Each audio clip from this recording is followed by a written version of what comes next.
Hello, Wendell, Pittsburgh, Pennsylvania. And I want to welcome you to the podcast of You Love You, where everything self-love we'll discuss.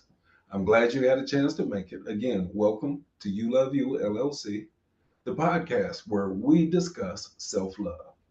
How do you know you love yourself? When did you find out? Was it a difficult task? Can you give some specific reasons or specific examples of how you love yourself? What's a good way that you know that you're loving yourself? All of these are questions that we'll cover while interviewing interesting guests, some recovering alcoholics, some alcoholics, addicts. Uh, Again, myself, a little bit about me, my journey through this story of You Love You started way back in, I guess, 1991. I've been trying to stay sober ever since 91. My sobriety date now is February 14th, 2023, and I'm truly happy. I'm humbled and grateful for each and every day that I'm alive. So, again, the podcast will cover self love. You know, one of the things I do to nurture and to ensure that I'm loving myself is I deal with the self talk. You know, this brain of mine wakes up to kill me, I believe, sometimes. I mean, I control the brain, but it's just that self talk that, oh, you're not good enough, or, oh, you've messed this up, or you're falling short on this, or you need to change that. All of these doubting questions or all of these doubting statements that I could have in my mind really hinders my self love. And so, once again, the question today is, how do you know you love yourself?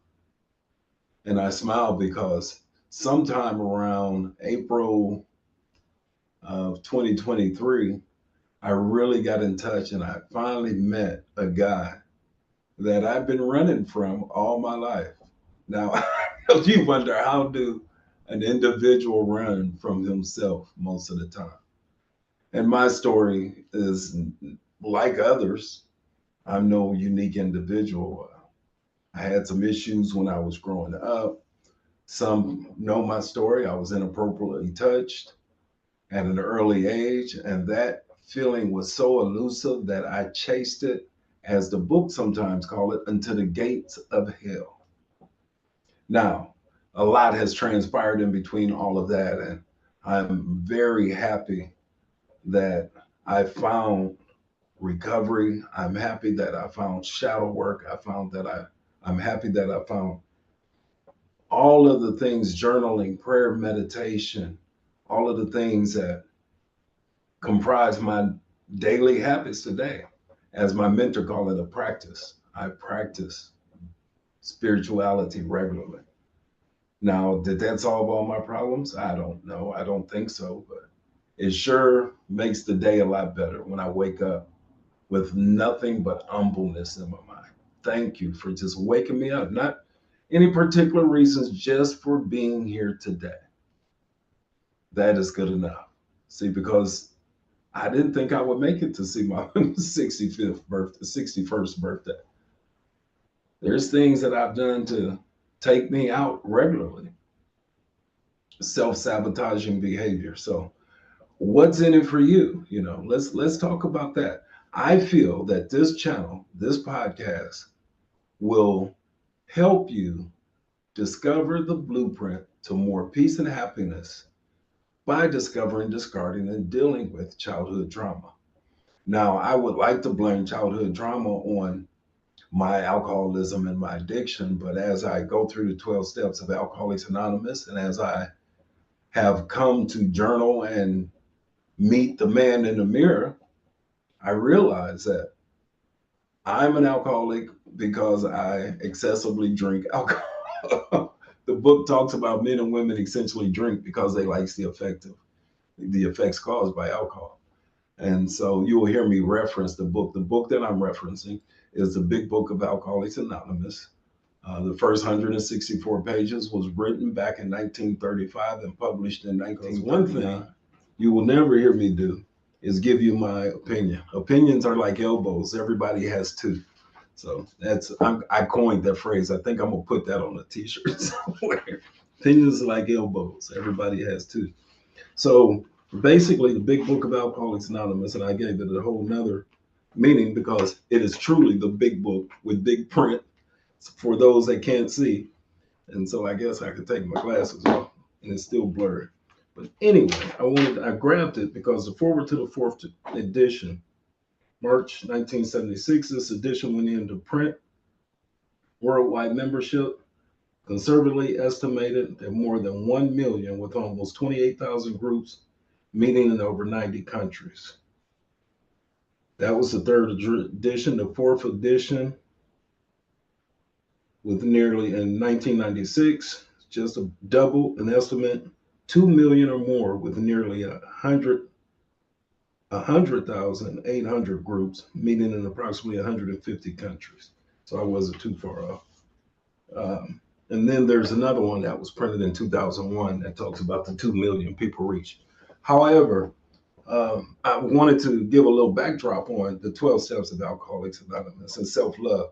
Now, I've met several people that talks about the steps and not willing to tie self-love to the 12 steps, because the 12 steps, you're supposed to be selfish and self-centeredness and selfless and helping others and all of these things at the 12 steps. But in my life, in my story, the 12 steps brought me back to and identifying and finding a love for myself.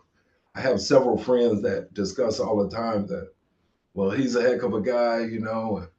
I used to tell them all the time, man, I really like to meet that guy that y'all were talking about, you know, and they were referencing me. And I know for a fact that most alcoholics can be charming at times, conceited, of course. I think that's more the Gemini than anything. But either way, I used to tell them, you know, seriously, man, I really like to meet that guy that y'all said is an okay guy, you know, because I ran from anything. I covered up all my emotions. I just wasn't me. There was a checklist for everything, and everything that I did, there was a checklist. And if you asked me to be a husband, I had the checklist. I've seen it. I know what it is. I've studied it.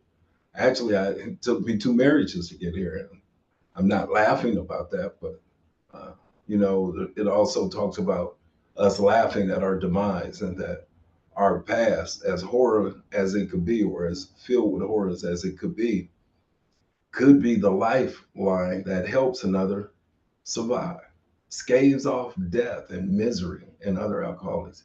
How can my deep, dark past stave off death and misery in another individual?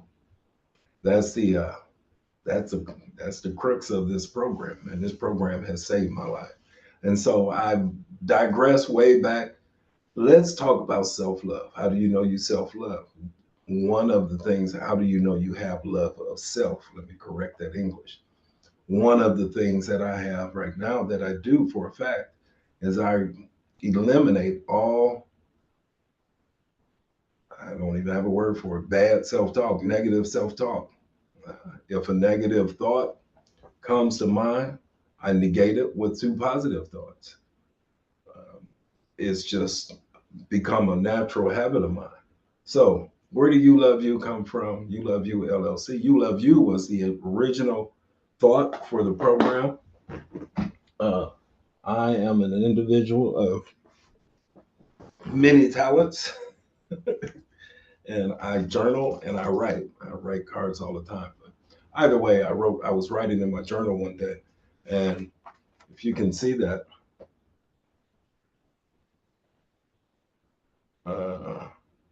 that is dated 7/23/23.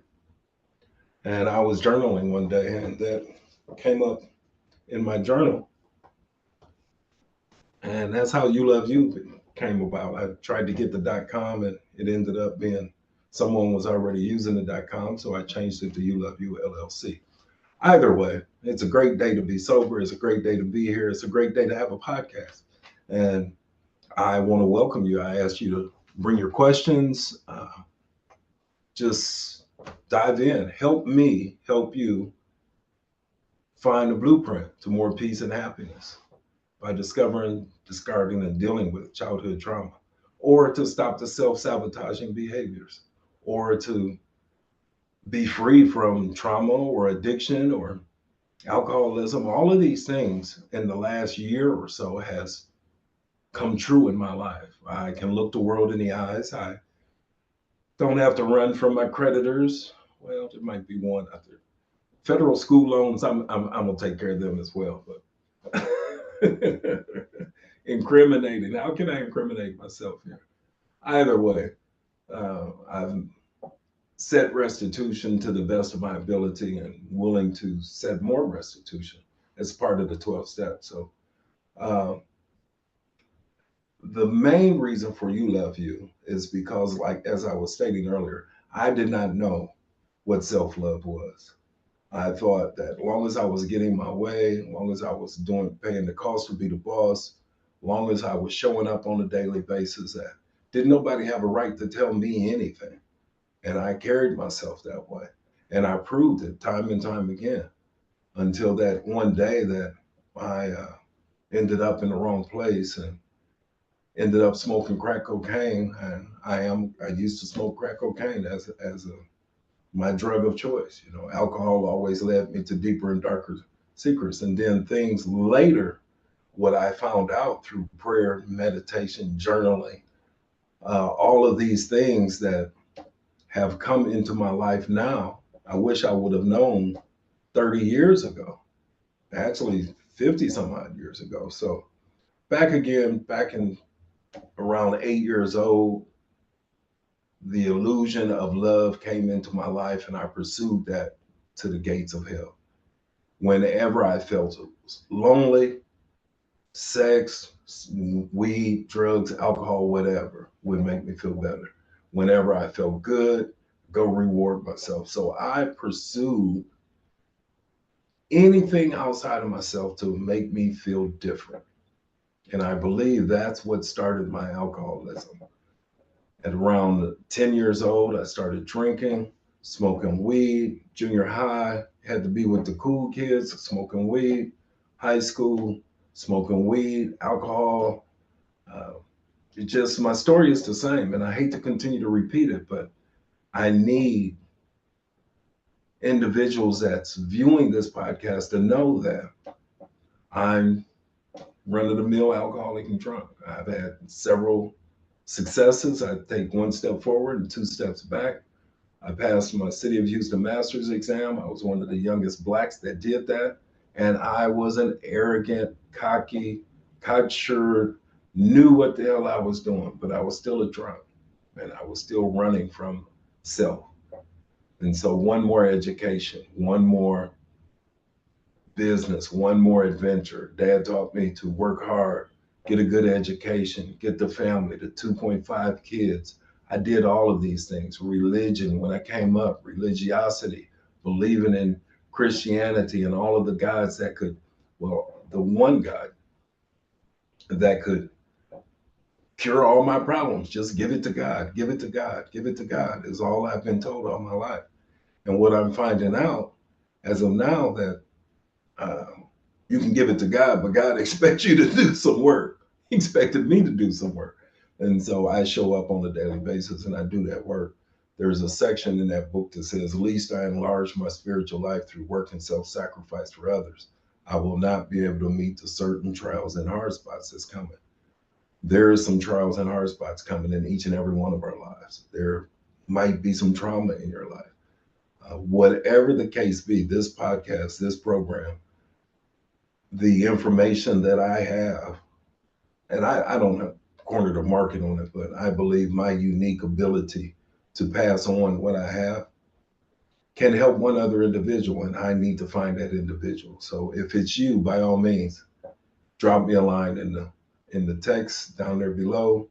DM me. I can be reached at Wendell at YouLoveYouLLC.com. That's Wendell, YouLoveYouLLC.com. send me an email, send me a text.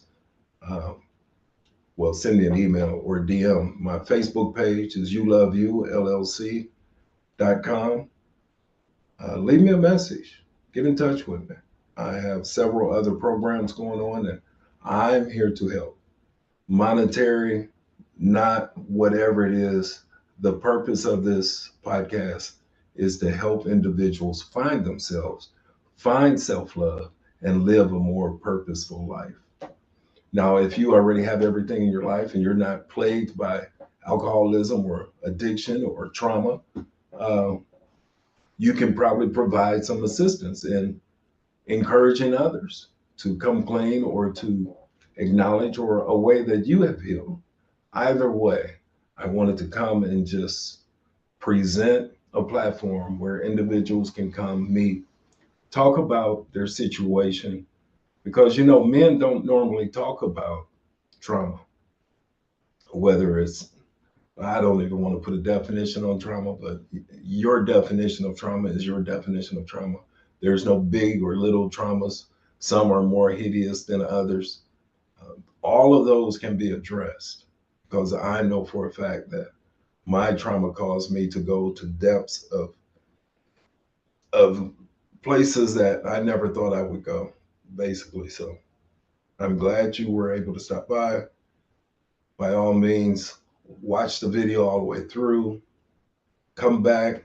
I'll be loading the podcast. The podcast will air every Wednesday at 6 p.m. And I'll have interesting guests. I'll have family members who talk about, or which I'm asking them to discuss, their relationship with an alcoholic of my type.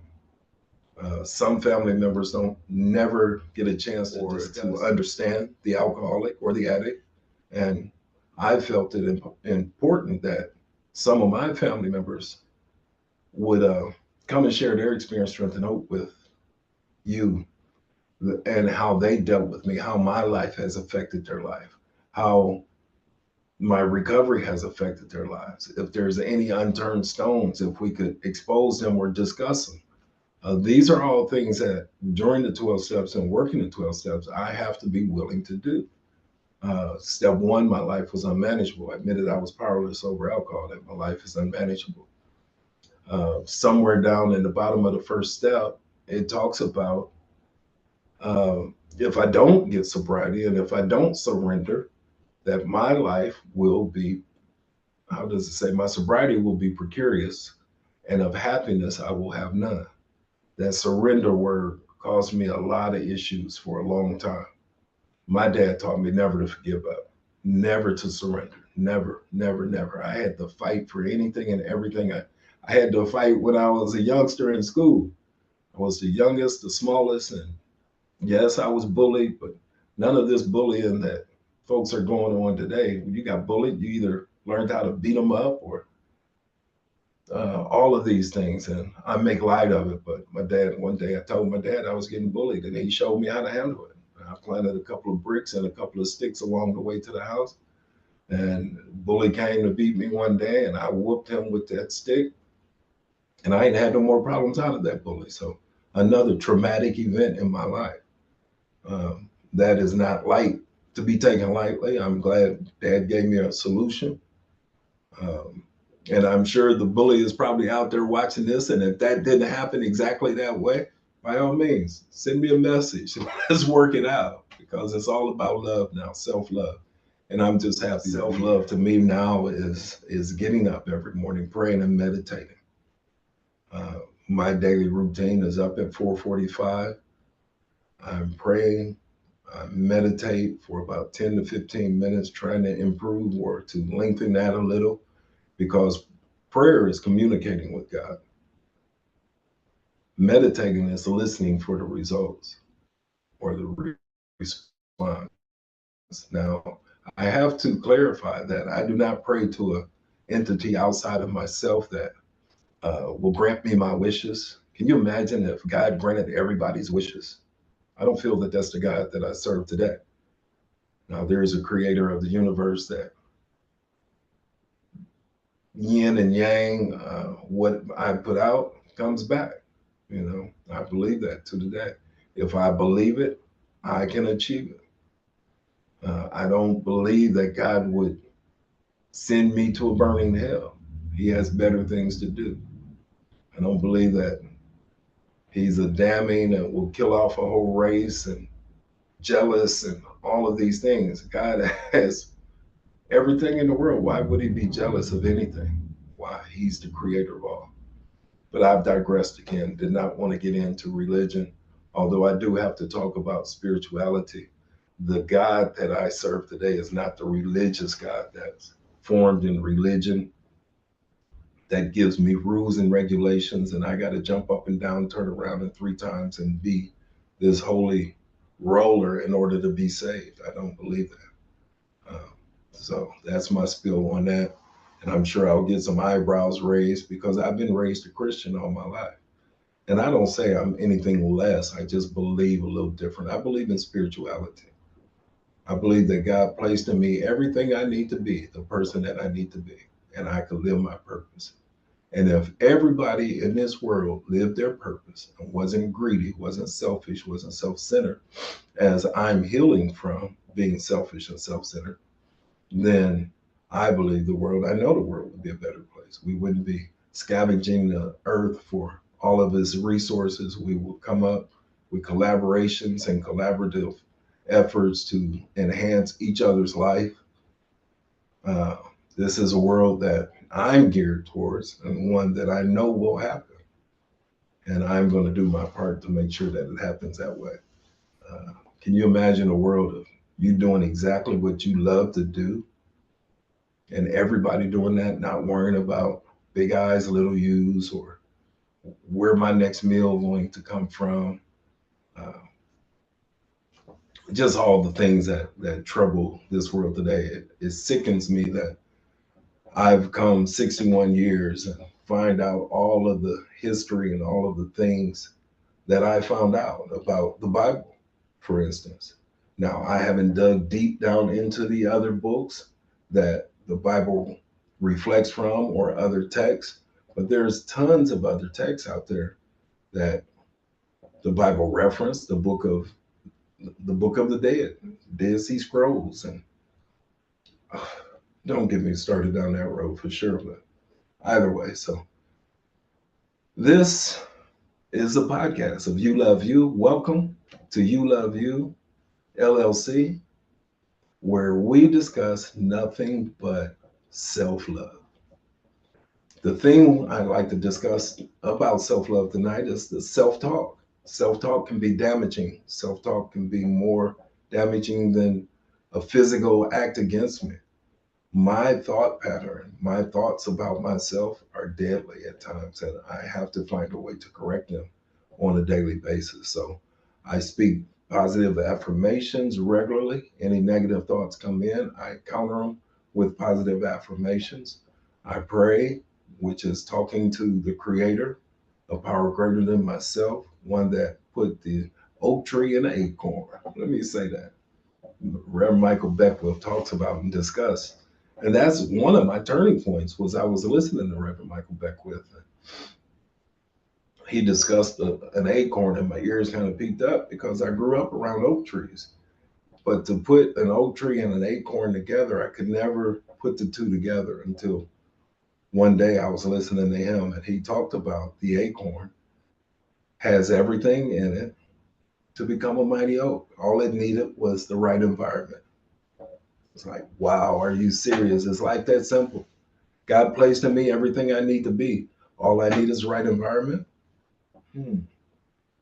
And so I started pursuing to find that environment. Prayer, meditation, journaling on a regular basis. I've been journaling now since early April of 2023.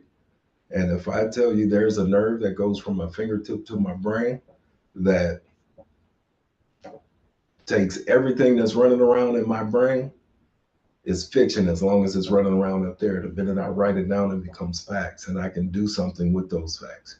If they're damaging thoughts, I can write them out on a paper, set them in a bowl, set them on fire, let them go back out into the universe, never to think of them anymore. And when that thought comes up, remind myself with a positive affirmation that is dead in your life. It's no longer there to haunt me, and it's gone. Some shadow work, diving deep into a feeling. One of my feelings was a result of the trauma that I suffered, that I would lie. I could lie to you just as plain as my name is Wendell. I could just lie. And I learned to lie early on in life. And I could lie my way out of anything. You set me in a room of doctors, I'll be talking doctor talk. Set me in a room of sports guys, I'll be talking sports talk. I was a chameleon all of my life. And now, excuse me, I've met the real me. That guy that looks in the mirror on a daily basis and can smile and say, I love you. I'm loved. I'm loving. I'm lovable. I'm extraordinary. Just say that for a minute. I'm extraordinary. I love it. It just puts a smile and joy in my heart every time I think about that because I am extraordinary. I have to be me. I can't be anybody else. That position is already taken. So I'm glad you were able to stop by. I hope this rant hasn't bored you to death, but if you're suffering from self-sabotaging behaviors, if you're suffering alone, if things running around in your mind that has happened to you early on in life still haunt you on a daily basis, or if you still hold on to them. See, because I held on to mine. I didn't tell anybody. I nurtured it. I made sure that it was my little secret. And I didn't want anybody to take that happiness that I thought was happiness, that I felt and thought was love, deceived me for a long time, but I nurtured that and I kept it in my mind and I kept it near to me and I would not tell anyone.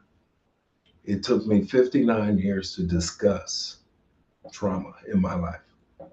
Now, if that's anything like you, you're in the right spot and we can heal from self sabotaging behaviors based on trauma.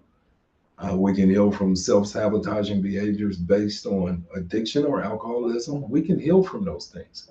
But if I don't acknowledge it, that was the first step in self love for me, was that I had a problem. I had a serious problem. I would get stuck in Porta Johns kind of problem. I remember coming, whoo, man. Yes, I got stuck in a Porta John for 2.5 hours and no one was out there. It was 1 o'clock in the morning and I was trying to do the last bit of my stuff, man. And I got paranoid enough to be stuck in a bathroom, and that's or in a porta john. And I can say that smilingly and laughingly today, but it was serious when I was there. And I'm just glad that you know the Creator saw fit to give me this platform, to give me this peace, love, joy, happiness, abundance, good health. Excuse me, blessings of servitude, all of these things that I've been blessed with. I did the same exact thing that cousin John Blow, whoever down the street has done, and ended up in psych wards, ended up possibly dead or walking the streets. I've done all of those things.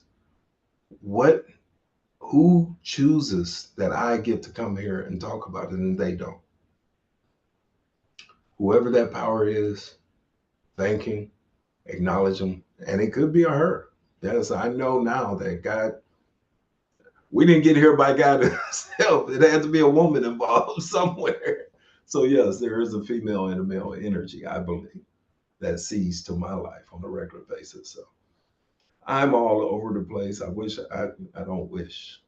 Yes, I do. I would like to start this program over again, have a specific topic to talk about, and it will get better. It'll evolve into exactly what the Creator wants it to be, as long as I get the word out there that you do not have to suffer alone. You do not have to suffer with self-sabotaging behaviors. You don't have to keep your secret to yourself. You can come onto this program as an alias and get help. I'll only offer my experiences, no opinions. Again, as I talked about it, opinions is like elbows. Everybody has two. Thought I was going to say something else, didn't you? Either way, I appreciate the time to come and be able to hang out and discuss the You Love You program. It is based on self love, I got here because of self-sabotaging behaviors. I got here because I overextended my welcome into alcohol. I drank entirely too much. I ended up going even deeper into crack cocaine and did a bunch of that for a little while. And fortunately, something saw fit to get me out of that and bring me back to a same hopeless, not a hopeless state of mind. It brought me back from a seemingly hopeless state of mind and body to be a productive part of American society once again. So, in closing, I have a mantra that says, I can, I shall, I'm ready, I will, I'm committed to. I now choose to serve those who the Holy Spirit placed before me to serve. At any capacity that I can help, contact me at Wendell at YouLoveYouLLC.com. That's Wendell, YouLoveYouLLC.com. I'll respond. I'll do whatever I can to show you step by step how I recovered from a seemingly hopeless state of mind and body. I found the blueprint to peace and happiness by helping those that's suffering from any trauma, any divorce, any. Man, I've been on this earth for a long time. I've been around the world. I've been actually more places out of the US than I have in the US. And that's not because bragging or boasting, that's just where life has taken me. And so I'm honored and I'm humbled that I'm here to be able to discuss a path to recovery that you can follow. I do have an ebook. I'll put it in the links below. You can grab it at members.youloveyoullc.com. Members.youloveyoullc.com. Now ask me why it's not ebooks at YouLoveYouLLC. Whole nother story. But it is at members.youloveyoullc.com. Once you sign up for that, there's also a community that you can become a part of, um, and we can discuss, you know, trauma, childhood trauma, all the things that ail individuals that we don't talk about on a regular basis. So hit me up. Thank you so much for coming by. Thank you for stopping by and paying attention. Put your input in, provide subject matter or things you would like to see or talk about, and help me help you love yourself. Thank you. Peace.